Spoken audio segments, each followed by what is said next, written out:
Hello everyone, इस video में हम पढ़ेंगे क्लास 6 एनसीईआरटी सिविक्स का चैप्टर 3 व्हाट इज़ गवर्नमेंट। तो चैप्टर में स्टार्टिंग में हमें ये बताते हैं कि हमारे देश को गवर्नमेंट की ज़रूरत क्यों है। तो हर देश जो है, हर किसी देश को एक सरकार की, एक गवर्नमेंट की ज़रूरत होती है। क्यों होती है? क्योंकि गवर्नमेंट जो है देश में क्या होना चाहिए, क्या हो रहा है, उसके बारे में डिसीज़न लेती है और काम करवाती है। तो कौन कौन से काम वो होते हैं, जैसे कि रोड्स बनवाना, स्कूल्स बनवाना।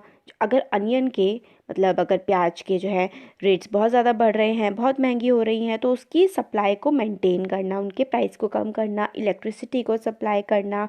और भी गवर्नमेंट के बहुत सारे काम होते हैं। सोशल इश्यूज़ जैसे कि गरीबी रेखा के जो नीचे लोग रहते हैं उनके लिए ऐसे प्रोग्राम्स चलाना ताकि उनकी लाइफ का स्टैंडर्ड सही हो सके, जैसे कि मनरेगा हो गया और बेटी बचाओ बेटी पढ़ाओ। बहुत सारे ऐसे प्रोग्राम्स होते हैं जो हमारी गवर्नमेंट चलाती है ताकि देश के हर सिटीज़न के पास वो चीज़ें पहुंच पाएँ जिनकी उन्हें एक ज़िंदगी सही तरीके से जीने के लिए ज़रूरत होती है।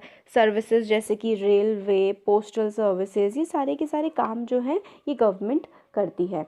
अब गवर्नमेंट का काम और भी है, सिर्फ देश के अलावा अगर हम विदेश की बात करें तो हमारे देश की जो बाउंड्री होती है उसको प्रोटेक्ट करना, बाहर के अटैक से, इन्वेजन से, दूसरे देशों के साथ पीसफुल जो रिलेशनशिप है उसको मेंटेन करना। और ये इसलिए भी रिस्पॉन्सिबल होती है कि हर किसी जो अपने सिटीज़न हैं, देश के नागरिक हैं, उनके पास इतना हो कि वो ठीक से खा सके, उनकी जो स्वास्थ्य है, उनकी हेल्थ फैसिलिटीज़ के लिए अच्छी सुविधाएं अवेलेबल हो। नेचुरल डिज़ास्टर्स जो हैं, जैसे कि हमें इसमें है मेंटेन पीस करना, पीस मेंटेन रहे, क्राइम कंट्रोल में रहे, इवेंट्स अगर नेचुरल डिज़ास्टर आ जाए और इमरजेंसी असिस्टेंस प्रोवाइड करने की ज़रूरत पड़े, मान लीजिए कहीं पर बाढ़ आ गई, कहीं पर सूखा पड़ गया, तो उसके लिए भी काम करती है। हमारे देश की बाउंड्री प्रोटेक्ट करती है, हेल्थ केयर सर्विसेज प्रोवाइड करती है। अब ये तो हमने देख लिया कि गवर्नमेंट क्या क्या करती है। अब गवर्नमेंट होती क्या है, गवर्नमेंट का मतलब क्या होता है। तो the word government refers to governing body that makes decision and gets things done for the welfare of its citizen। तो गवर्नमेंट जो होती है एक ऐसी गवर्निंग बॉडी होती है, मतलब जो हमारे देश पे शासन करती है, ऐसी एक बॉडी होती है जो हमारे देश की चीज़ों के लिए डिसीज़न लेती है और सारे के सारे जो काम वो करवाती है ताकि लोगों का भला हो सके। अब हम लोगों ने काफ़ी सारे देख लिए एग्जाम्पल कि गवर्नमेंट के काम क्या क्या होते हैं। तो कि कंट्री की जो सिक्योरिटी है उसको मेंटेन रखना, टेरिटरी को प्रोटेक्ट करना, और गवर्नमेंट जो है वो लोगों के बिहाफ में एक्सरसाइज करती है लीडरशिप, बहुत सारे डिसीज़न लेती है, उनको इम्प्लीमेंट करती है ताकि जो लोग हैं वो सही से रह सके। अब देखिए हमारे देश में 3 लेवल हैं गवर्नमेंट के। एक है सेंट्रल लेवल सबसे टॉप पे, फिर है स्टेट लेवल और फिर है लोकल लेवल। तो नीचे से जाएंगे लोकल, स्टेट और सेंट्रल लेवल आ जाता है। अब डिफरेंट लेवल होते हैं। अब लोकल लेवल जो होता है वो विलेज, जो गांव वाला हो गया, या शहरों में म्यूनिसिपैलिटीज़ जो होती हैं वो होता है लोकल लेवल। स्टेट लेवल होता है जैसे कि हरियाणा की स्टेट हो, सिक्किम हो सकता है, और कोई जो जिस पे आप स्टेट में रहते हो वो वाली जो गवर्नमेंट होती है वो स्टेट लेवल की गवर्नमेंट होती है। और अगर हम पूरे देश की बात करें, जो पूरे देश की एक गवर्नमेंट होती है जिससे हमारा प्राइम मिनिस्टर चुना जाता है, तो वो होती है हमारी सेंट्रल गवर्नमेंट। अब लॉज एंड गवर्नमेंट, जो लॉज बनाए जाते हैं वो किस तरीके से गवर्नमेंट उसको अप्लाई करती है, उसमें क्या क्या होता है। गवर्नमेंट लॉ बनाती है, कानून बनाती है हर किसी इंसान के लिए जो इस देश में रहता है। इस तरीके से जो है गवर्नमेंट वो फंक्शन कर पाती है। गवर्नमेंट के पास और भी पावर्स होती हैं डिसीज़न लेने के लिए, और उनके पास ये पावर होती है कि वो डिसीज़न ले सके और अपने डिसीज़न, जो उन्होंने डिसीज़न लिया है उस डिसीज़न को एनफोर्स करा सके, मतलब लोग उसे माने। ये करवाने का अधिकार भी हमारे देश की गवर्नमेंट के पास होता है। अब जैसे कि आप सड़क पे मोटरसाइकिल ड्राइव कर रहे हैं और अगर आपके पास लाइसेंस नहीं है, तो सरकार ने तो कह रखा है कि आपके पास पहले लाइसेंस होना चाहिए जिससे ये पता लगे कि आपको सच में कार या बाइक या जो भी है आपको चलाना आता है। तो अगर आपके पास लाइसेंस नहीं होगा तो आप अगर पकड़े जाएंगे तो आपको जेल भी हो सकती है। तो ये जो गवर्नमेंट की पावर है, ये पावर हम ही लोगों ने उनको दी हुई है इलेक्शंस के थ्रू। तो इस ऐसे हमें पता लगता है कि गवर्नमेंट डिसीजन लेती भी है। उसने डिसीजन लिया कि सबके पास ड्राइविंग लाइसेंस होना चाहिए जिसको कार या बाइक चलानी है। इम्प्लीमेंट कैसे किया उसने इस चीज़ को? जिनके पास नहीं है उनको सजा दे करके। अब इसमें जो क्वेश्चन थर्ड है बुक का, उसका आंसर है कि डेमोक्रेटिक गवर्नमेंट क्या होती है, उसका आंसर है।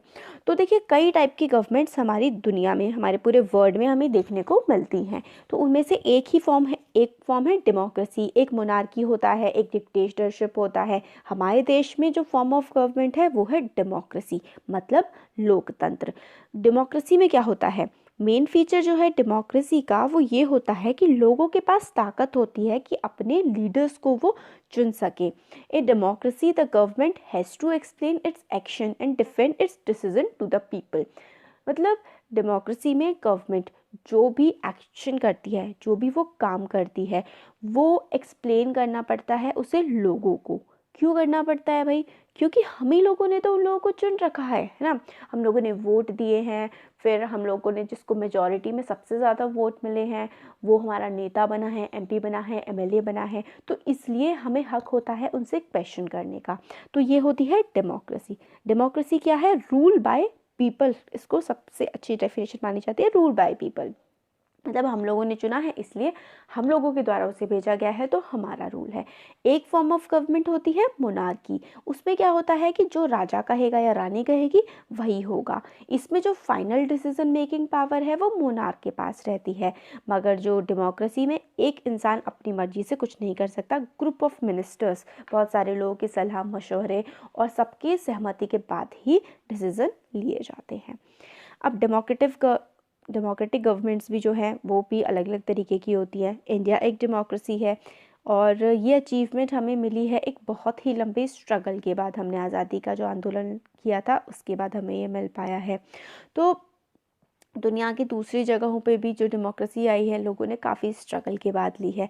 अब देखिए मेन फीचर जो होता है डेमोक्रेसी का वो यही होता है कि लोगों के पास पावर है कि भाई वो अपने लीडर्स को इलेक्ट कर सके। तो डेमोक्रेसी रूल बाय पीपल होता है, ये वाला हमने देख लिया है। बेसिक आइडिया है कि जो पीपल हैं वो खुद को रूल करते हैं, कैसे? पार्टिसिपेट करके इलेक्शन में।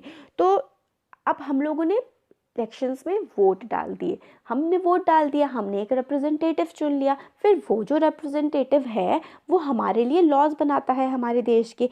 इसीलिए जो हमारे देश की डेमोक्रेसी है उसे हम रिप्रेजेंटेटिव डेमोक्रेसी कहते हैं। इसमें क्या होता है? In this people do not participate directly but instead choose their representatives through election process. मतलब हम लोगों ने वोट कास्ट कर दिया अपना, फिर जो जीता वो हमारा नेता है, क्यों? हमने उसे चुना है। फिर वो जाके जो लॉज बनाएगा तो वो हमारे ही तो लॉज होंगे क्योंकि हमने ही उसको चुना है हमारा रिप्रेजेंटेटिव के तौर पे, हमारे नेता के तौर पे। तो इसीलिए इस टाइप की डेमोक्रेसी को रिप्रेजेंटेटिव डेमोक्रेसी कहते हैं। इसमें क्या होता है? डिसीजन जो होता है वो मेजॉरिटी लोगों का जो मत होता है उसी के हिसाब से लिया जाता है। अब देखिए यूनिवर्सल एडल्ट फ्रेंचाइज क्या होती है? अगर किसी देश में उस देश के सारे एडल्ट मतलब वयस्क लोग जिनकी उम्र 18 साल से ज़्यादा है उनको वोट देने का अधिकार है, अगर ऐसा है तो क्या है उस देश में आप कहेंगे कि यूनिवर्सल एडल्ट फ्रेंचाइज है। अब देखिए आपको बहुत अच्छा लगेगा जान के ये बात, इस बुक में तो नहीं है, बट इंडिया एक पहला देश है जिसने एक साथ पूरे देश की जनता को जो कि एडल्ट है 18 ईयर से ऊपर की एज है, मतलब पहले 21 हुआ करती थी, अब फिर 1989 में घटा करके उसको 18 कर दिया गया।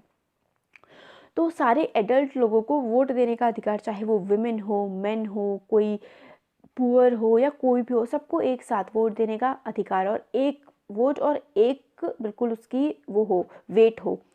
तो ये हमारे ही देश में हुआ है, बाकी सारे देशों में स्टेप बाय स्टेप दिया गया। जैसे कि जो यूनाइटेड किंगडम है उसमें 1928 में जाकर के वुमेन को मैन के इक्वल वोट देने का अधिकार मिला। अमेरिका में जो वुमेन को वोट देने का अधिकार मिला था वो था 1920 में। तो एक हमारा देश था जिसमें सबको एक समान वोट देने का अधिकार देश के आज़ाद होने के तुरंत बाद दे दिया गया था। अब हमारे देश में तो स्टार्टिंग से ही दे दिया गया था। चाहे देखिए पहले बहुत सारे देशों में कोई एजुकेशन इतनी होनी चाहिए, प्रॉपर्टी इतनी होनी चाहिए, फीमेल ना हो, सिर्फ मेल हो, औरतों को वोट देने का अधिकार ना हो, पढ़े लिखे लोगों का हो, अमीर लोगों का हो, ऐसा ऐसा था। मगर हमारे देश में इस चीज़ से कोई भेदभाव नहीं किया गया कि भाई माइनॉरिटी है, इस पर्टिकुलर रिलीजन को हम नहीं देंगे। नहीं, हमारे देश का नागरिक है, 18 साल से उम्र उसकी ज़्यादा है, उसे वोट देने का अधिकार है। देखिए गांधी जी ने अपनी यंग इंडिया, जो वो एक वीकली टाइप की चलाया करते थे, 1931 में उन्होंने लिखा कि उन्हें समझ नहीं आता है कि ऐसा कैसे हो सकता है कि एक इंसान जो अमीर है उसको तो वोट देने का अधिकार है, ठीक है, मगर एक इंसान जो गरीब है मगर उसका जो कैरेक्टर है, उसका चरित्र है, वो बहुत अच्छा है, वो लिटरेट नहीं है, वो पढ़ा लिखा नहीं है, ना ही उसके पास पैसा है, और उसको वोट देने का अधिकार नहीं दिया जा रहा है। मतलब a man of character has no right of vote and a man of wealth has a right of vote. मतलब एक अमीर आदमी के पास राइट है वोट देने का, मगर एक ऐसे आदमी के बाद जिसका चरित्र बहुत अच्छा है मगर गरीब होने के गुनाह के कारण उसे वोट देने का अधिकार ना दिया जाए, ये मेरे गले से बात नहीं उतरती है, मुझे समझ नहीं आती। ये लिखा था गांधी जी ने। इसी बात से इंस्पायर होकर के हमने, जैसे ही हमारा देश आज़ाद हुआ, जितने भी एडल्ट थे सबको वोट देने का अधिकार दिया गया। तो ये हो गया हमारा चैप्टर कंप्लीट। आपको कैसा लगा कमेंट सेक्शन में कमेंट करके बता सकते हैं। अच्छा लगा तो वीडियो को लाइक कीजिए, चैनल को सब्सक्राइब कीजिए और अपने फ्रेंड्स के साथ भी शेयर करिएगा। Thank you.